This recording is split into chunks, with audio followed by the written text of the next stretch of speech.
இயேசு உங்களை நேசிக்கிறார். பிரியமானவர்களே, இந்த நாள் ஆண்டவர் நம்மளோடு பேசும்படிய வேதத்திலிருந்து சில வசனங்களை கூட தியானிப்போம்.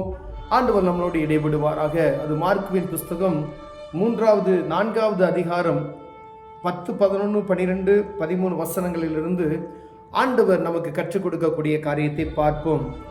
ஆண்டவர் உவமைகளாக அநேக காரியங்களை ஜனங்களுக்கு சொல்லிக் கொண்டு வருகிறதை சீசர்கள் கண்டு, ஏன் ஊமையாகவே ஆண்டவரை நீ சொல்லிக் கொண்டு வருகிறீரே, இந்த சில ஊமைகளை எங்களுக்கு புரிந்து கொள்ள முடியவில்லையே அப்படி சொல்லி ஆண்டவர்கிட்ட அவர்கள் கேட்கிற ஒரு கேள்வியை குறித்து இங்கே எழுதப்பட்டிருக்கிறது.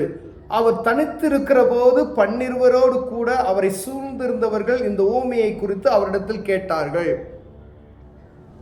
அதற்கு அவர், தேவனுடைய ராஜ்யத்தின் ரகசியத்தை அறியும்படி உங்களுக்கு அருளப்பட்டது, புறம்பே இருக்கிறவர்களுக்கோ இவைகள் எல்லாம் ஊமைகளாக சொல்லப்படுகிறது.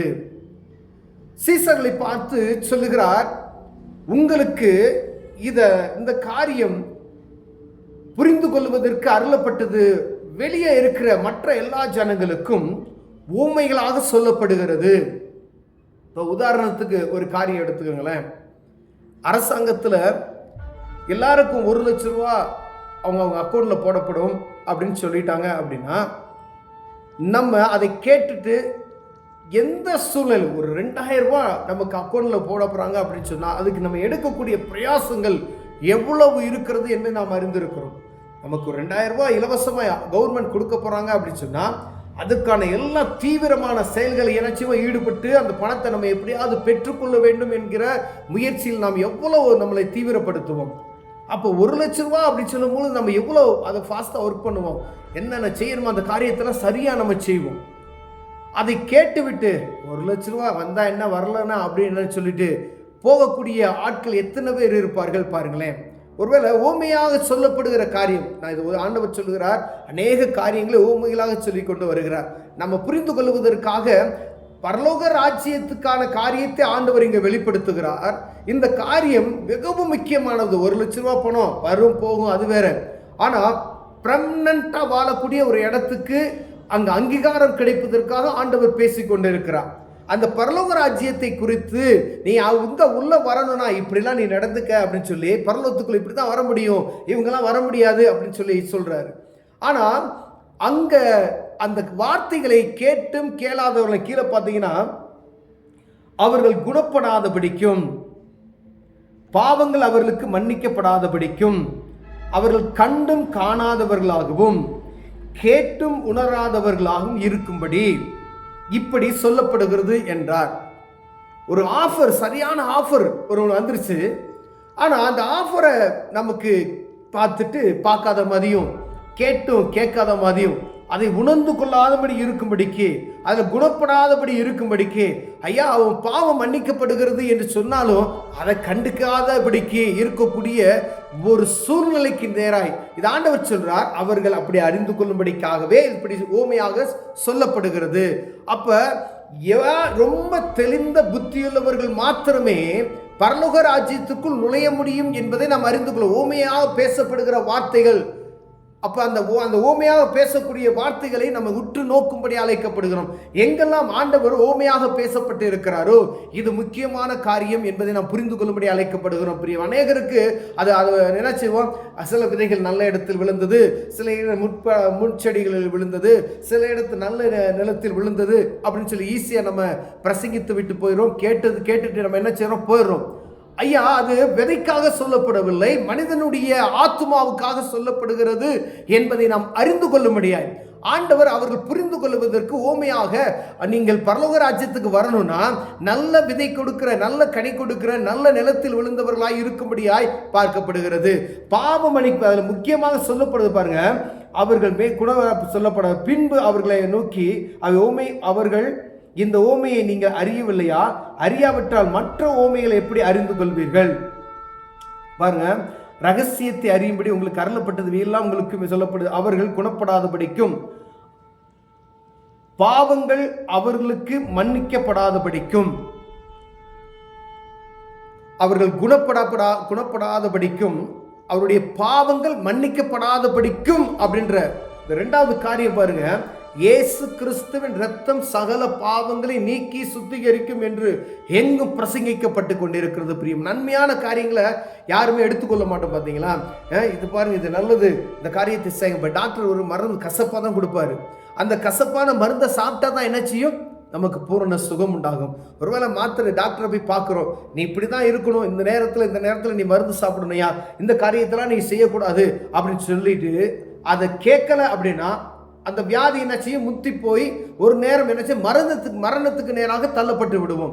ஒருவேளை டாக்டர் சொல்லக்கூடிய அந்த மருந்தை வாங்கி அவர் சொன்ன பிரகாரம் கசப்பாக இருந்தாலும் சரி, என்ன வேதனையாக இருந்தாலும் சரி, அதை என்ன செய்யறோம்? நம்ம அதை உட்கொள்ளுகிறோம். பிரியமானவர்களே, அப்போதான் அந்த வியாதியிலிருந்து ஒரு மனுஷன் குணப்படுகிறான், ஒரு வேதனையிலிருந்து அவன் நீக்கப்படுகிறான். அதே போலதான் இந்த நல்ல கனி கொடுக்கக்கூடிய நல்ல இடத்தில் விழுந்தக்கூடிய மனிதர்கள், இப்படிலாம் நீ பூமியில நான் வாழணும், இப்படிலாம் இருந்தேன்னா அந்த இடத்துக்கு நீ கடந்து செல்லலாம் என்று சொல்லுகிற அந்த காரியத்தை நாம் புரிந்து கொள்ளும்படியாக நாம் அழைக்கப்படுகிறோம். பிரியமானவர்களே, அப்ப ஆண்டவர் பரலோக ராஜ்யத்தை குறித்து ஆண்டவர் அங்க சொல்லிவிட்டார், ஓமியாக சொல்லி இருக்கிறார். அதுங்க சீசர் கேட்கிறாங்க, ஆண்டவரே இதை எங்களுக்கு புரிந்து கொள்ள முடியவில்லையே அப்படின்னு சொல்லி தான் அவங்க கேட்கிறாங்க. இந்த ஓமியாக சொல்லப்படுகிற காரியம் சிலர் உணராதபடி இருக்கிறாங்க, கேட்டும் கேட்காதபடி இருப்பாங்க, அவங்க பாவங்கள் மன்னிக்கப்படாதபடி இருக்கும். அப்ப பாத்துங்க, நம்ம தான் அதை நம்ம ஆராய்ந்து பார்த்து இந்த ஓமையான காரியம் சொல்லப்படுகிறது. மதுபாட்டில் என்ன செய்யணும்? மது நாட்டுக்கு வீட்டுக்கு உயிருக்கு கேடு என்று சொல்லப்படுகிறது. அது யாராவது அதை சட்டை பண்றாங்களான்னு பாருங்களேன், தெரியும், படிக்கிறாங்க, அது கேடு அப்படின்னு சொல்லி என்ன செஞ்சாங்க? அது ஒரு நாள் அவர்களை பெரிய ஒரு வியாதிக்கு நேராய் தள்ளிவிடுகிறது. அதுல மரணம் இருக்குது என்று தெரிகிறது. ஆனா அவருடைய கண்கள் கட்டப்பட்டு இருக்கிறது. படித்து விட்டு என்ன செய்யறாங்க? குடிக்கிறாங்க. அதே போலதான் அந்த போயல இந்த மாதிரி காரியங்களை பாருங்க, கொடூரமான படங்கள் அதுல போடப்பட்டு இருக்கும். அந்த படத்தை பார்க்கிறாங்க, ஐயா இப்படி ஒரு கேன்சரான வியாதி விடும் அப்படின்னு சொல்லி அதை பார்க்கிறாங்க. அதை பார்த்து விட்டு என்ன செய்யறாங்க? போடுறாங்க, அதுக்கு அந்த கவர்லயே போடுறான், இதை நம்ம சாப்பிடக்கூடாது அப்படின்னு சொல்லி. அப்ப இது விஷம் என்று தெரிந்தும் அதை என்ன செய்யறோம்? உணர்வு இல்லாதபடி பார்க்கிறோம்.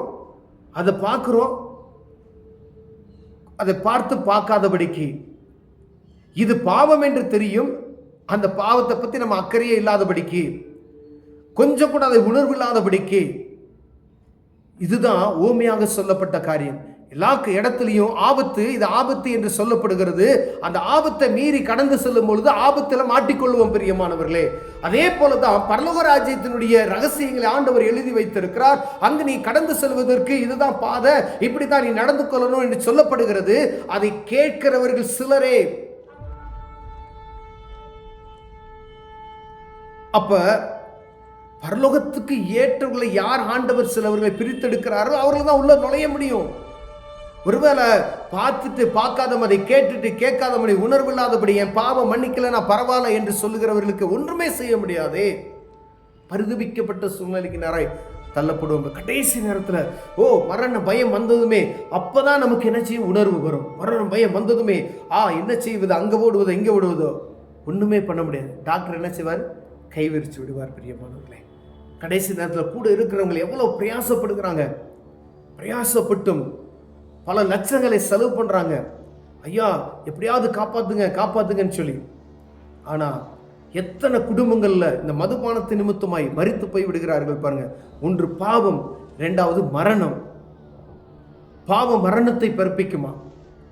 அப்ப அந்த அப்படிப்பட்டதான சூழ்நிலைக்கு நேரம் எங்க கடந்து செல்வோம்? நரகத்துக்கு தான் கடந்து செல்வோம். அப்ப பரலோகத்துக்கு கடந்து செல்வதற்கு ஒரு வாசல் உண்டு.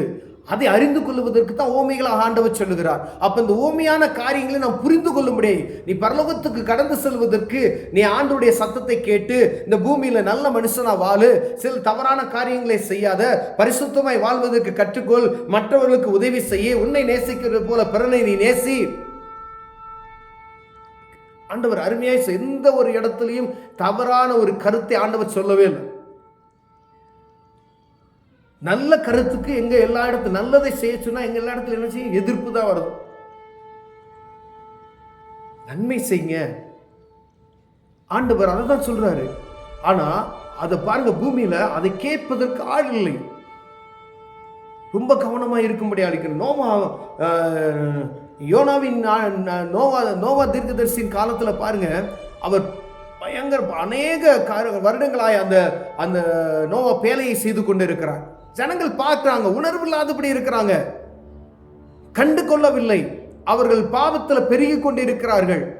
நோவாட்ட கேட்கிறாங்க, என்ன நடக்க போகுது, என்ன நடக்க போகுது, இப்படி மழை வரப்போகுது, பெரிய ஒரு அழிவு வரப்போகிறது, அதுக்கு தான் நான் செய்கிறேன் எல்லாம் சொல்லியிருப்பாரு.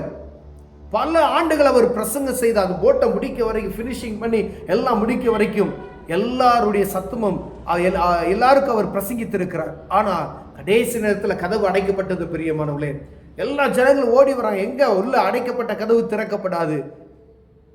பூமியில ஜலம் பெருகினது, எல்லாம் மாண்டு போயின. பிரியமானவர்களே, ஒருவேளை நாம் பரிதபிக்கப்பட்டு போய்விடாதபடிக்கு எச்சரிக்கையா இருக்கும்படி ஆண்டவர் உங்களோடு என்னோடு பேசுகிறார்.